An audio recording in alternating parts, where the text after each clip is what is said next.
I una cosa és anar-se'n de vacances i una altra desconnectar del treball mentre les disfrutem. El 56% dels valencians no aconsegueix deixar de pensar en el treball quan comença el descans de l'estiu. 3 de cada 10 necessiten una setmana per aconseguir-ho i atenció perquè un 3,5% més necessiten més de 2 setmanes. És a dir, pràcticament quan desconnecten ja s'acaben les vacances i és hora de tornar. Me cuesta un par de días, 10, 12, 15. Es difícil.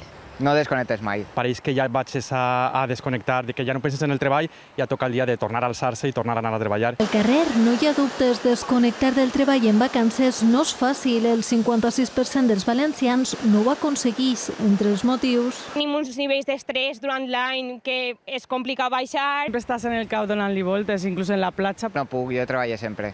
Una xifra que varia en funció de la durada de les vacances, del sector professional i de la responsabilitat laboral. La hiperconnectivitat dilueix la línia entre la vida privada i la laboral. Estava de vacances i un missatge del drive de no sé què. Ai, una altra vegada. És molt difícil. Encara que hi ha polítiques de desconnexió digital, intentem no mirar el correu, però és de veres que encara que estigues de vacances sempre hi surt una notificació. El servei no desconnecta, no té un xip que fa clic i desconnectes directament. Per a canviar aquest xip, alguns consells. Donar-se paciència, perquè no és algo immediat.